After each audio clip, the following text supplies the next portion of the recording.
Hola nuevamente, hoy los acompaño con el tercer módulo en evaluación e intervención de violencia de género. Vamos a comenzar mirando todo el tema de la entrevista. Para esto recuerdo que es muy esencial tener en cuenta tanto el estado mental de la persona que tenemos como paciente que haya sido maltratada por este tipo de violencia, como también su historia. Así que los principales objetivos para esa entrevista, ya sea estructurada o semiestructurada, va a ser evaluar si existe como tal la violencia de género, pues con preguntas que vayan directamente enfocadas en esto, evaluar los riesgos y la seguridad del paciente, puesto que la persona que tenemos ahí necesita ese acompañamiento y obviamente va a tener miedo porque quizá no haya sido contada esa información a otra persona, como puede que sí nos hayan remitido de algún centro, pues para que se lleve a cabo alguna intervención, algún tipo de psicoterapia. Así que hay que tener en cuenta esto por el tema de la confidencialidad, el tema de hacer un rapport bien hecho para que esa persona sienta que puede confiar en nosotros y que nos puede contar todo aquello que necesite y puede expresar sus emociones tal cual deba hacerlo. Por último, lo más importante es que esa persona sienta que nosotros conocemos realmente acerca de este tema. Entonces, a nadie le gusta llegar donde de pronto no conozcan su tema o encontrarse con un profesional que no tiene ni idea cómo actuar frente a algunos inconvenientes. Por lo tanto, si llega a consulta a alguien que haya sido maltratado, pues por violencia de género, violencia intrafamiliar, lo mejor y lo más recomendable es que sepamos qué rutas de atención se deben tomar en cuanto al tema legal y demás, pues para que la persona se lleve esa información y nosotros podamos darle la confianza de que puede contar con nuestro apoyo en ciertos momentos y que puede hacer su proceso sabiendo que está acompañado por alguien que sabe del tema. Así que, hablando del examen mental, va a ser muy importante ver como tal las consecuencias que haya causado ese maltrato. En el momento de la entrevista podemos fijarnos en cómo está vestida la persona, cómo es su comportamiento, si está bien o no cognitivamente, qué podemos extraer de ahí, revisar mucho nuevamente pues todo el tema de examen mental. Si eres psicólogo, supongo que en algún momento ya lo has revisado o lo revisarás, pues dependiendo en qué momento de la carrera estés. Y lo más importante es que se escriban o se tenga pues la descripción de ciertas manifestaciones comportamentales que se vean en ese momento de la entrevista o en todos los encuentros que tengas con esa persona. Asimismo, vamos a obtener entonces datos significativos acerca de la historia de vida de la persona, lo que ha pasado anteriormente, de pronto si había algún tipo de abuso físico, algún tipo de abuso sexual, maltrato en su infancia o solamente en el momento, pues de pronto ya siendo adulto. Mirar qué problema más allá del maltrato se está generando, porque incluso no siempre puede que nos lleguen los pacientes con el tema de que están siendo maltratados, sino que por ejemplo tienen algún tipo de depresión o tienen alguna consecuencia, y entre todo el examen que nosotros vamos a ir revisando nos vamos a dar cuenta que esa enfermedad por la que acudió el paciente o ese motivo de consulta no era el real, o hay que trabajar mucho más en otras cosas como por ejemplo un maltrato por violencia de género. Así que es muy importante tener en cuenta todo esto para hacer una buena historia clínica de inicio y arrancar con lo que es la intervención. Para estos tips, para esta entrevista les voy a dar algunos tips. Lo primero es que se haga pues la entrevista en un ambiente tranquilo, donde se esté a solas, que la persona se sienta tranquila con tu compañía. Aclarar el tema de la confidencialidad totalmente. Hay personas que pueden acudir sabiendo que de pronto pues como profesional existe esa obligación casi que de denunciar esos casos, así que la persona puede estar muy nerviosa de decirte las cosas o decirte la verdad. lo más probable es que quizá no haya denunciado. Así que es mejor en el momento pues ganar esa confianza y también hacerle entender a esa persona o concientizarla de que denuncie por sí misma, empoderarla un poco, pues para que no sienta el miedo de pronto de contarle a todo el mundo sus cosas y que lo vayan de alguna forma como a traicionar, porque quizá teme lo que pueda pasar más allá de la denuncia. Entonces, concientizar de que lo haga, decirle que incluso se le puede hacer el acompañamiento para que haga esa denuncia y aclararle muy bien la información, sabiendo pues que no va a estar solo. Más adelante vamos a hablar un poco de esa ruta de acompañamiento que se le hace a las personas que han sido maltratadas por estos tipos de violencia. Lo otro es preguntar de forma directa, de forma clara, cada cosa puntual que tenga que ver con el maltrato y pues con otros temas, ya sobre todo si estamos hablando con un adulto. Preguntas facilitadoras que vamos a ir viendo alrededor de la presentación de este módulo. Escuchar activamente sin interrupciones es muy importante porque las personas que son interrumpidas en algún momento cortan eso que están diciendo o se ven incluso cohibidas por algunos pensamientos, así que de pronto se arrepienten de seguir hablando o en fin piensan que tú no le estás dando esa confianza, esa escucha suficiente, así que para qué voy a hablarle a alguien que no le interesa escuchar. Por eso lo importante es como primero no tener interrupciones pues alrededor del lugar donde estás entrevistando, dedicarte en ese momento a esa persona, escucharla activamente y no generar ningún juicio de valor. Recordemos que no solamente se da el juicio pues de manera verbal, sino que también se da con el lenguaje no verbal, así que tener mucho cuidado en la forma en la que se le habla a esa persona, no juzgarlo ni mucho menos hacerlo sentir culpable de ninguna manera. También es muy importante que él crea que realmente creemos eso que está relatando. Ella o él que están ahí sentados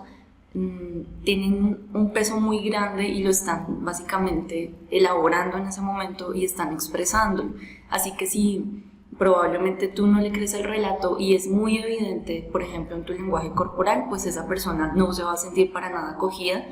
y va a ser como otro de los muchos casos que no se van a denunciar. Así que lo más importante es tener esa tranquilidad, esa posibilidad de aclararle a la persona que de alguna manera se le cree el relato, o más bien que confía en que esto está sucediendo y que si esto está sucediendo se necesita tomar acción para que no vuelva a suceder. Y pues obviamente ser muy imparcial, porque ellos no van a esperar o ellas pues que defiendas a una o a la otra parte, sino que más bien seas objetivo en ese momento. Lo importante es que ellos no se vayan, por ejemplo en la primera entrevista, con esa sensación de que es culpa de ellos, de que de pronto han cometido un error y que realmente la están embarrando, o que incluso esa denuncia que están haciendo, por pequeña que sea, o lo que te están comentando, está haciendo algo mal. Lo importante es que sepan que van a tener compañía y que se les genere ese equilibrio, un poco de equilibrio emocional, para que cuando salgan de la consulta, cuando salgan de ese primer momento, se sientan un poquito más tranquilos y se les pueda dar cierta garantía de seguridad, pues ya si se va a realizar la denuncia o incluso si ya se está pasando pues por ese proceso, porque también puede ser el caso que ya haya una denuncia y que realmente la persona quiera encontrar un proceso psicológico, o lo que normalmente le pasa es como que la familia lleva a esa persona a consulta para que sea tratada y sea manejado todo el tema del abuso. Ahora también es importante validar esos sentimientos que en el momento se están dando, ¿no? Si esa persona nos está contando algo con tanto dolor y algo que le cuesta tanto, realmente tenemos, o sería casi nuestra obligación, darle esa calma y hacerle entender que de alguna manera, aunque no lo hemos vivido, entendemos eso que pasó, o de pronto no lo que está sintiendo porque va a ser difícil, pero sí entendemos ciertas emociones que pueden traerle todo el maltrato que se ha generado. Así que es muy importante el compromiso como profesional al momento de entrevista, al momento de intervención, Ciertamente si tienes algún problema ético con esto, tenerlo muy en cuenta, alguna historia propia que vaya a hacer que de pronto no puedas atender esto también, tenerlo en cuenta porque pues es sabido muy bien que no hay que tratarse por medio de otro, ¿verdad? Lo otro es la naturalidad y la seguridad que se deba tener como profesional, un poco teniendo en cuenta lo que ya les mencioné, de ser muy concreto con las cosas que se le dicen a la persona, de manejar la información como debe ser. Importantísimo alertar sobre los riesgos que se corren. Hay muchas personas, mujeres, hombres, que acuden hablando de violencia de género, violencia intrafamiliar a cualquier edad y no son conscientes de los riesgos que puede conllevar poner una denuncia. Así que es muy bueno pues hacerle caer en cuenta de eso, pero no hacer que se arrepienta, sino más bien contarle los riesgos, pero también esas formas en las que se puede cubrir para que pues no pase nada, y contarle incluso los riesgos en su salud mental si sigue bajo esa situación de abuso. Por otro lado, podrías, si es posible, ayudarle a crear algún plan de seguridad a esa persona. En muchas ocasiones hay personas que pueden acudir que incluso no tienen ninguna red de apoyo, así que no tienen a quién preguntarle qué deberían hacer. Puede que vivan solas en la ciudad, no saben a dónde ir, así que lo mejor es primero darle información pues de dónde o a dónde pueden acudir, ver la manera en la que esa persona se sienta segura. Si por ejemplo ya ha habido un intento muy fuerte de homicidio, porque se da el caso de que hay muchas mujeres, hombres que se han salvado y llegan a ti a contarte con desespero, lo más importante es darle esa seguridad con ciertas herramientas, ¿no? Que ya podemos ver a continuación. Y lo último es agradecer esa confianza que la persona nos va a tener en el momento, agradecer como manera de finalizar la entrevista, porque es muy difícil estar ahí contándole a un desconocido lo que nos está sucediendo y algo que transforma tanto, algo que se puede dar para que la gente juzgue mucho. Así que agradecer esa confianza y asimismo invitar a que esa persona siga con todos los procesos que se están dando. Hay ciertas cosas que se deben evitar y hay que definitivamente tenerlas muy en cuenta,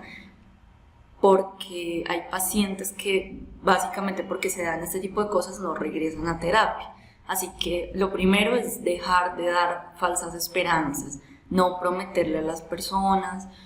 como que todo va a estar bien, o prometer que de pronto después de la separación con su pareja que la está violentando ya todo se va a terminar. Eso no lo sabemos. No sabemos cuánto tiempo se pueda demorar un proceso, o si la persona vaya a denunciar o no, o qué vaya a pasar o retire la denuncia. Así que es muy probable que se den tantas situaciones que nosotros no vamos a poderle dar esa esperanza de que todo va a estar muy bien, ¿no? Sin embargo, sí hay que hacerle ver a la persona que esa terapia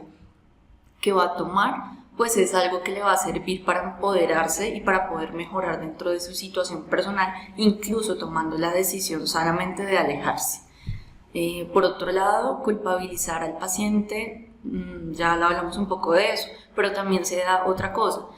es el justificar la violencia. Puede que dentro de pronto dentro del discurso mismo del psicólogo, de la persona que está ahí atendiendo, de cualquier profesional de la salud, el hecho de que, por ejemplo, si una mujer fue infiel, merezca en algún momento el hecho de que la golpeen. Puede que pase. Así que es muy importante realmente dejar ese criterio personal un poco al lado cuando te dedicas a estas cosas. ¿Por qué? Si, por ejemplo, se te da el caso que he comentado, mirar muy bien dentro de ti si eres o si tienes esas habilidades suficientes como para atender a una persona que haya sido maltratada por este tipo de violencia. Pues porque no va a ser bueno que tengas como ese criterio personal y estar atendiendo a alguien que esté pasando por este proceso. Mucho menos porque en algún momento puede que justifiques lo que está sucediendo. Si aún así de pronto la misma persona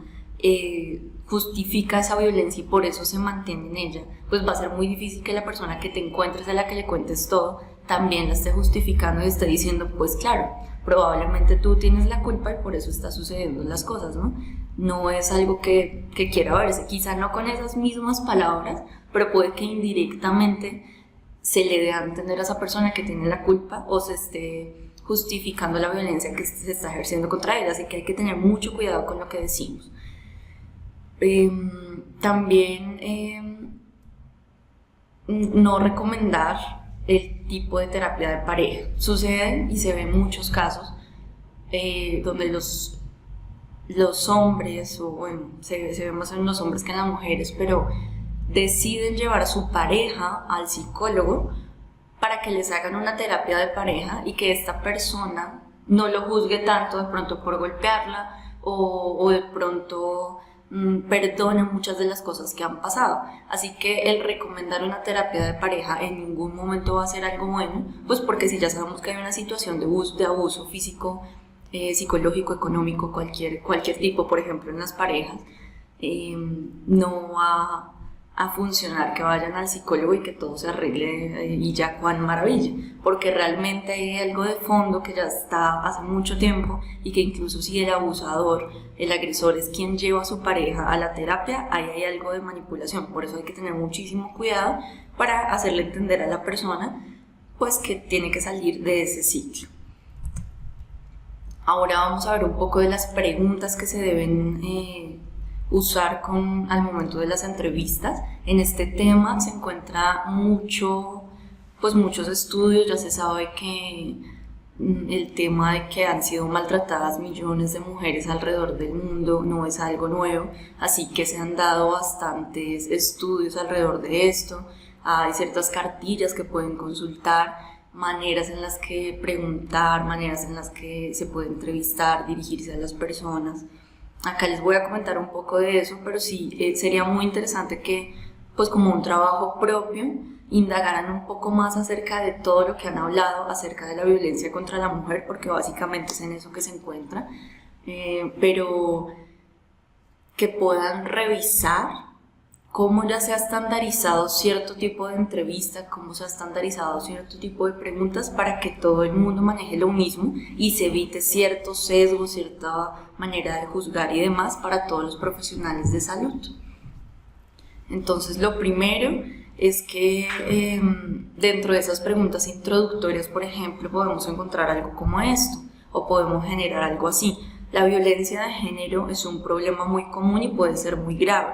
sobre todo en las parejas. Por eso suelo preguntar como profesional que pues trabaja en la salud si de pronto has sufrido algún tipo de violencia por parte de tu pareja o de la persona que te acompaña comúnmente. Es un tipo de pregunta que tiene un contexto, que tiene una introducción, que de pronto no es tan brusca y tan directa, pero que permite también llevar a cabo esa interrogante grande que tenemos y recabar la información. También encontramos preguntas sin comentario introductorio, entonces dependiendo obviamente de dónde estemos, porque también puede que estos casos se nos den en una institución educativa, en una institución de salud, incluso con compañeros de trabajo, ¿no? Entonces decirle algo como: te veo preocupada desde hace mucho tiempo, o te veo preocupado por algo, quisieras contarme algo, cómo van las cosas con tu familia, tienes algún problema que me quieras comentar con tu pareja, te sientes seguro en este momento con tu pareja, estás feliz, no estás feliz. Todo, por ejemplo, ahí se encasillan se nombran varios tipos de preguntas en las diapositivas, los pueden revisar. Suele pasar que los profesionales que están en las IPS, los médicos, reciben de alguna manera este tipo de denuncias, e incluso se pueden dar cuenta que las personas llegan como con dolores de cabeza, luego llegan con dolor de estómago, luego como muy seguido pero las ven tristes. Puede que dentro de su misma profesión pues digan: algo está sucediendo, estén un poco alerta y hagan este tipo de preguntas que aparecen acá sin ser tan directos, pero puedan recabar esa información, incluso puedan tener la información directa para dársela a esa persona y que esa persona salga de este ciclo de violencia. Ahora también tenemos preguntas que están basadas en lesiones físicas que pueden ser evidentes, que nuevamente hablamos, por ejemplo, que se pueden hablar en el médico, por antecedentes que tenga la mujer o el hombre, y por síntomas emocionales visibles. Entonces, Como ejemplo, en la primera de ellas que está en la parte izquierda, mire, he repasado su historia y encuentro algunos aspectos que me gustaría comentar con usted. Entonces, relatar esos hallazgos que se han encontrado. Si, por ejemplo, lleva mucho tiempo triste y ha venido muchas veces al médico por alguna razón, se me hace extraño que no se haya pasado ese dolor de cabeza, ha pasado algo en su casa que me pueda comentar, yo estoy aquí para colaborarle y para que pueda contar conmigo, siéntase tranquilo o tranquila contándomelo. Entonces acá, por ejemplo, ¿a qué cree que se debe esto? ¿Cree que está relacionado con qué? Ese tipo de preguntas son muy buenas porque la persona quizá va a estar un poco más tranquila y va a poder hablar abiertamente. Ante lesiones físicas hay como esto, hay algo que no me queda claro en la relación con esta lesión. En muchos tipos o en muchos casos el tipo de problema que usted presenta, así como esa cicatriz, esa fractura que tiene, ese esguince, ese golpe en la nariz o ese golpe morado en el ojo, no sé, son debidos a algún tipo de violencia. ¿Ese es su caso o eso es lo que está pasando en este caso con usted? Algo de ese estilo, ¿no? Puede que en algún momento nos llegue a terapia una persona que esté siendo agredida, que tengamos a alguien ahí con una evidencia física, pero que no nos quiera decir nada, incluso por temor a muchas cosas. Así que en ese momento podría usarse ese tipo de pregunta. Por otro lado, la encuentro nerviosa, la encuentro triste, tiene algún problema con su pareja, hay algo que me quiera comentar, tal vez si tiene algún problema con sus hijos lo podemos hablar, este es el espacio indicado para que se aborde, qué opina su marido de lo que le está pasando en este momento, con qué se relaciona, con qué lo relaciona a él, incluso hacer este tipo de preguntas, las dos últimas que se ven ahí, es como para tener en cuenta precisamente qué está pasando en la situación de pareja en la casa. Si realmente puede estar dándose una violencia, si al marido no le interesa absolutamente nada lo que está pasando con eso. Y hay algo importante, si tú haces este tipo de preguntas y no hay respuesta verbal, pueden haber muchísimas respuestas con el lenguaje corporal. Así que cualquier gesto, cualquier manera en la que tú veas que esa persona reacciona, como evitando, como un poco triste ante cualquier comentario de su esposo, de sus hijos o algo así, ya hay algo que puede estar fallando y puede ser un motivo de alerta para que tú lo indagues. Ahora bien, es necesario entonces tener esa información como profesionales y podérsela ofrecer a aquella persona que llega a nuestro consultorio o igual sea el caso en donde estés trabajando como profesional. Entonces, lo importante es que pues revises todo lo que hay en tu localidad, todo el tema de la ruta de atención en cuanto a fiscalías, hospitales cercanos, ya sea el lugar donde trabajas o el lugar donde vivas, que tengas esa información clara para que se la puedas dar ese mismo a tus pacientes o incluso a un conocido que lo necesite. En este caso yo les traigo, como lo ven acá en el diagrama, en la diapositiva, una ruta de atención que está dirigida a mujeres básicamente porque sabemos que en Colombia la ley que se sacó en cuanto a feminicidio y demás pues es para mujeres, ¿no? Sí, ya lo hablamos, hay muchos hombres que denuncian, pero como la tasa es menor, por eso hay tantas leyes y tanta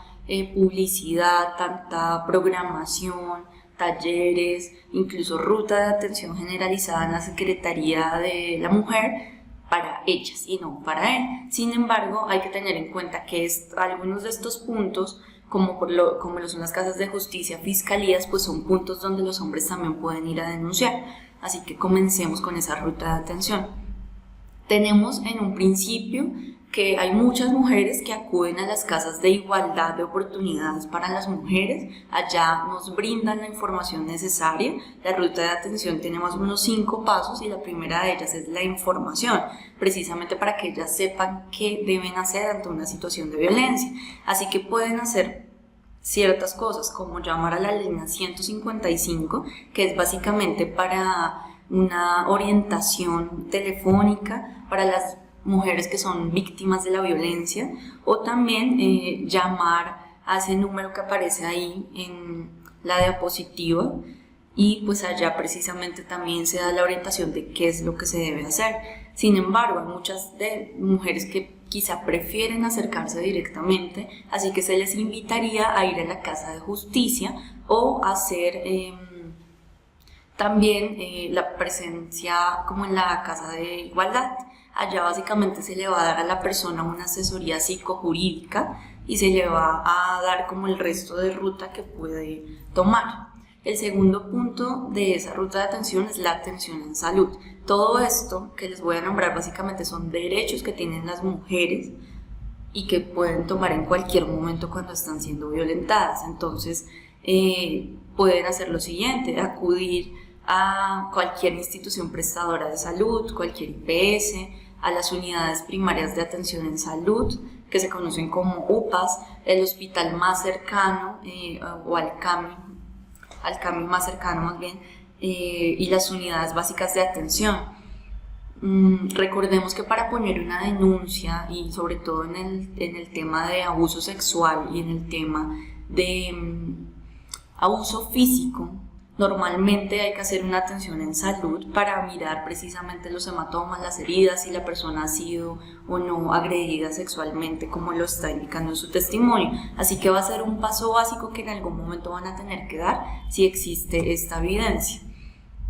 Igualmente, lo que les digo, si es el caso de un hombre, entonces también puede acercarse a la fiscalía, puede acercarse a la policía o puede acercarse a este tipo de centros, a los hospitales, porque cualquiera que sea el caso, pues ellos van a tener esa información y van a decir a dónde puede ir y también van a ayudarlo, también van a prestarle pues el servicio de atención en salud, que es esencial para todos. Por otro lado, solicitar las medidas de protección. Tenemos dos opciones acá, y es primero la Comisaría de Familia y la segunda es la Fiscalía General de la Nación. Básicamente la Comisaría de Familia son como la autoridad a la que le compete brindar esas medidas de protección para los hechos que ocurren dentro del ámbito familiar. Les hablo del ámbito familiar porque ya sabemos que la línea entre violencia de género y violencia doméstica llega a ser muy delgada. Entonces, realmente hay muchas mujeres que van a tener, hombres que van a tener que denunciar porque se está dando en el ámbito familiar, así que deben acudir a la Comisaría de Familia. Y cuando los hechos ya sean como tal conocidos por la Fiscalía y se trate como de violencia que ocurra específicamente en la familia, las medidas podrán ser solicitadas, las medidas de protección, precisamente pues por la mujer, ya con todo el proceso que se ha llevado a cabo, con la investigación y demás, ante el juez de control de garantías. Hablamos de medidas de protección no solamente para ellos, sino en muchos casos para los hijos, porque también se temen por la vida de ellos. Ya se han conocido muchos casos desafortunados donde pues su marido, su exmarido, su pareja sentimental en algún momento llega a agredirlos a todos o incluso a matarlos a todos. Así que pues es muy necesario hacer este cuarto paso, denunciar. ¿A dónde? ¿A dónde hay que enviar a las personas? Policía judicial, a la Comisaría de Familia, a la Fiscalía General de la Nación. Ya sabemos que por lo menos en los casos de los hombres les cuesta muchísimo y podemos encontrarnos que en la policía hay un machismo muy grande, así que el hecho de que una persona vaya a decir sí, me maltrató mi mujer o me maltrató mi novia o pues soy abusado sexualmente o algo así, quizá va a ser motivo de burla. Ya se sabe que de pronto es algo que está evitando que los hombres denuncien, pero igualmente hay que invitarlos a hacerlo. ¿En dónde? En unidades de reacción inmediata, salas de atención al usuario, casas de justicia en los centros de atención especializada, como lo son centros de atención e investigación integral a las víctimas de delitos sexuales. Estos centros de atención especializada pues ya obviamente van enfocados en algo, como lo dice en la misma presentación, algo especializado. Entonces tenemos el CAIVAS, tenemos el CAVIF y tenemos el CAPIF. Eso ya pues tendrá que mirarlo la persona y el profesional que esté a cargo del proceso o que esté acompañándole en ese momento para tomar ciertas medidas de protección y acompañarlo en el proceso de denuncia y todo lo que conlleva esto. Finalmente, el tema de medidas de atención. Hay muchas personas que necesitan salir de su hogar. Como les digo, puede que estén solos, puede que no tengan de pronto más familiares, no tengan una red de apoyo, así que se acercan precisamente para que les colaboren después de haber puesto incluso la denuncia y tengan de pronto algún tipo de ayuda para ellas, para ellos y para sus hijos. Así que se puede dar el caso de que estudiando el riesgo, después de que el juez estudie el riesgo, estudie pues el caso como tal a profundidad, se tenga que dar algún auxilio de habitación, de alimentación, algún subsidio monetario por un tiempo para que estas personas puedan salir adelante y no corran ningún riesgo pues de volver a ser maltratadas o incluso pues de algo más grave. Ahora les muestro en esta diapositiva un poco del sistema de evaluación global que se hace desde psicología jurídica y forense. No voy a abarcar este espacio, sin embargo lo traje porque sé que incluso hay muchos psicólogos que pueden estar interesados en este tipo de cosas. Esto ya es muchísimo más centrado pues a todo el tema de la justicia, a todo el tema de recabar el testimonio, por lo tanto no va a ser muy trabajado, pero los invito a que revisen en las referencias un poco este tema y pues que se empapen más de esto. Básicamente en psicología jurídica y forense lo que se hace es obtener la declaración de aquella persona que está siendo maltratada, repetir esa declaración, contrastar a lo largo del proceso las declaraciones que se hayan dado, analizar el contenido de esas declaraciones a la luz de todos los conocimientos que se tienen, hacer el análisis de la fiabilidad de las medidas, también pues revisar obviamente si esa declaración es o no es verdadera, tomar esa medida de las consecuencias clínicas del hecho traumático. Así que es muy probable que después de que se haga esto incluso puedan mandar o decirle a esa persona que vaya a algún tipo de intervención psicológica. También hacer la evaluación de la declaración de los actores implicados, tanto como agresor como agredido, analizar la personalidad de los actores implicados y realizar un informe final. Un informe final que va a ser precisamente pues una prueba para todo lo que se está llevando a cabo en cuanto a la denuncia y el proceso judicial que se le haga a aquel agresor. Como les digo, lo pueden encontrar en las referencias este artículo y es de Arce y Fariña del año 2013. Ahora concentrémonos en cómo deberíamos evaluar este tipo de maltrato o cuáles son más o menos las cosas importantes que debemos tener en cuenta al momento de que nos llegue un paciente con ese tipo de problemática. Lo primero que les traigo es un inventario de personalidad, es el inventario se conoce así como MMPI-2. Yo creo que ya lo han podido escuchar, es un inventario adaptado en España, no tiene baremos para Colombia, pero sin embargo hay personas que lo usan, hay profesionales que lo usan porque básicamente nos ayuda a evaluar la personalidad normal y la personalidad patológica. Por lo tanto es muy esencial tanto para el agresor como para el agredido. Si estamos en ese momento con el agredido, es bueno verlo porque vamos a poder revisar qué tipo de personalidad tiene, qué afectaciones incluso pueden llegar,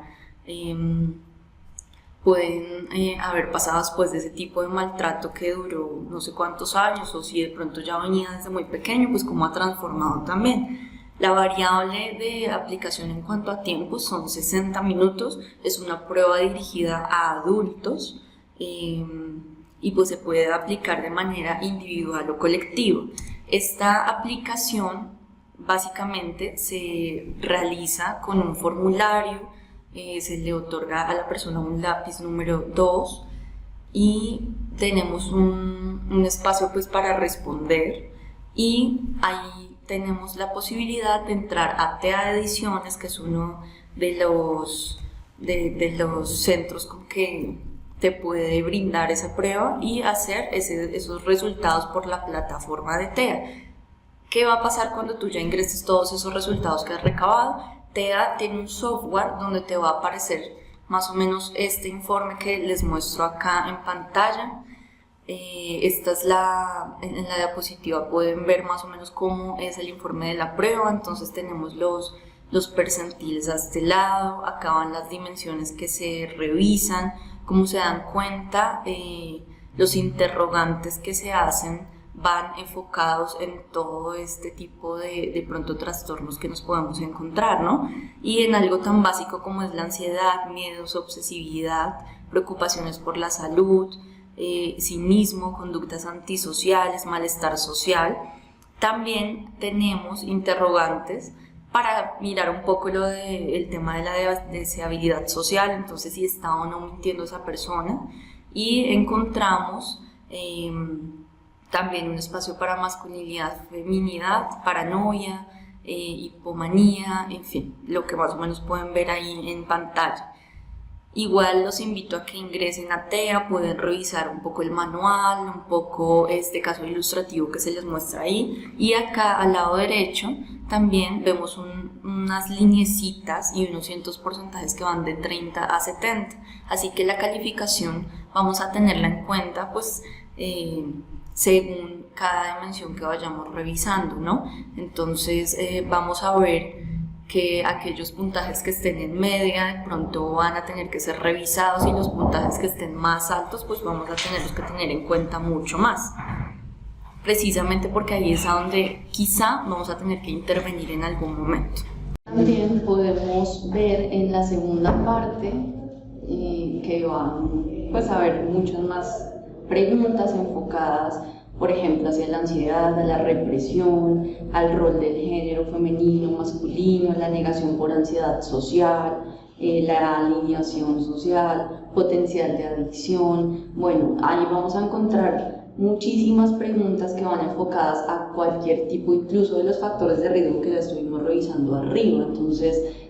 o arriba no, sino en otro módulo. Podemos ver con esta prueba quién de pronto tiene un consumo de alguna sustancia, ya sea agresor o la persona que está siendo agredida, quién ha tenido abuso físico, abuso de pronto que le haya causado pues, alguna depresión, algún tipo de ansiedad, si tienen de pronto algún tipo de trastorno mental, alguna paranoia, ideación suicida, bueno, todo lo que tiene que ver con un poco el examen mental que realizamos en su primera entrevista, pero que ahora lo vamos a poder recabar con más exactitud y que vamos a poder ver con esto que está a la izquierda y estos puntajes T y PD, todo lo que necesitamos para hacer una intervención correcta. Como nos damos cuenta en este caso ilustrativo tenemos en estos colorcitos y en estas líneas unos puntajes que ya se ven a comparación de la otra diapositiva mucho más fluctuantes, ¿no? Entonces, por ejemplo, acá vemos como el rol de género masculino-femenino que está en un nivel altísimo, mientras que, por ejemplo, tenemos un punto bajo para el tema de inadaptación universitaria, pero la mayoría se encuentran en medio. Así que vamos a tener que revisar pues más a fondo esta prueba, pero les doy un abrebocas más o menos de lo que es, para qué sirve, en qué tiempo se debe revisar, y obviamente tener ya una prueba de personalidad al principio de una intervención nos va a servir mucho para saber también qué tipo de terapia es la que le va a servir a esa persona, porque recordemos que a pesar de que, por ejemplo, tú seas sistémico, cognitivo-conductual, te guste la terapia humanista,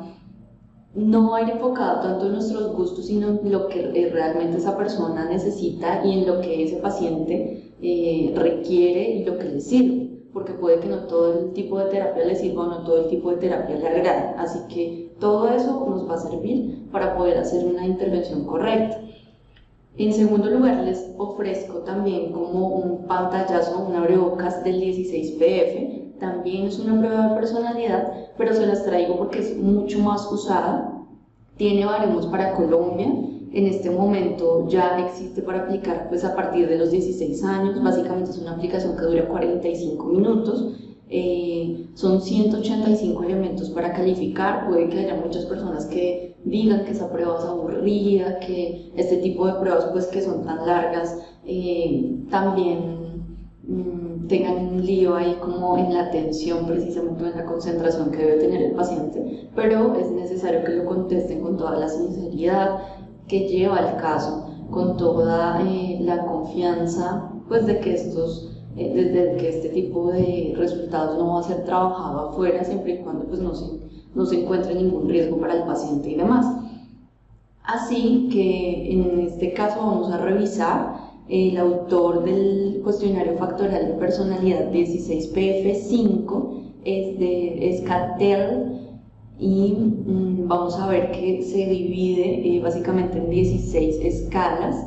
y en 5 dimensiones globales de la personalidad en sujetos normales. Más o menos esta fotico que aparece acá en este espacio es la del manual. En TA Ediciones nuevamente pues vamos a poder encontrar que ellos nos ofrecen un PIN con el que podemos ingresar a la plataforma luego de haber adquirido la prueba, de adquirir sus formularios, su manual,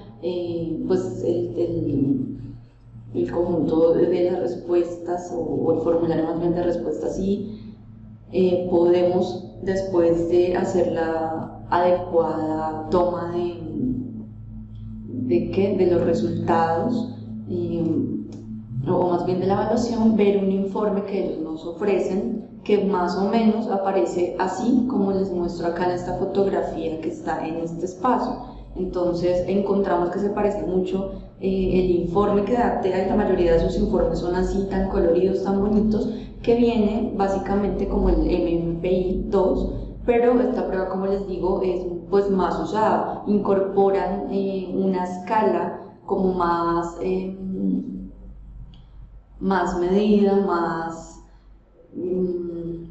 más buena de deseabilidad social. También ven como la infrecuencia en esas respuestas o las incoherencias que se dan. Hay otra de aquiescencia para controlar esos sesgos que hay en las preguntas, y como lo vemos también nos ofrece ese estilo de respuesta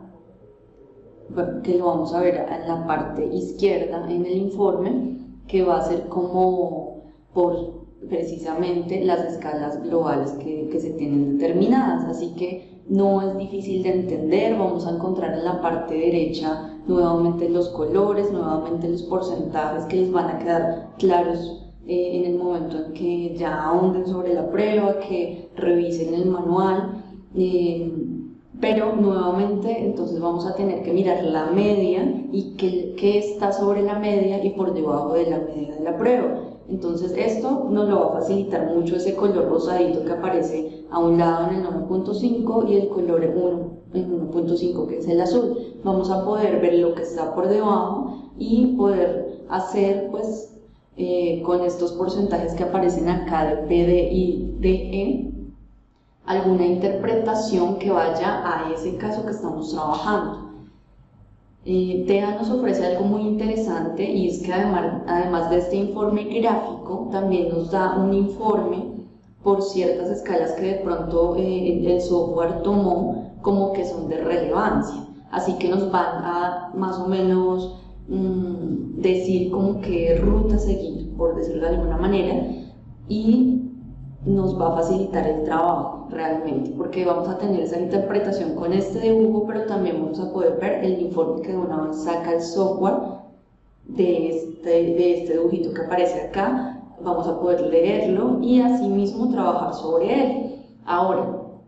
¿qué encontramos en el 16PF? Escalas primarias como lo son afabilidad, razonamiento, estabilidad, dominancia, animación, atención a las normas, atrevimiento, sensibilidad, vigilancia, abstracción,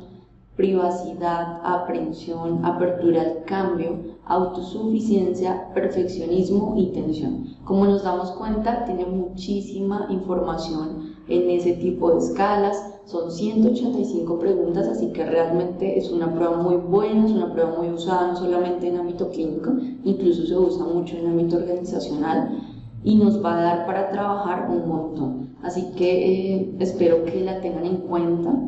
y la puedan usar. Igualmente los invito a que revisen por otro lado todas las pruebas que tengan que ver con depresión, que también incluso pueden encontrar acá en Centro Psicológico Íntegra o lo pueden encontrar en algún portafolio de TEA Ediciones,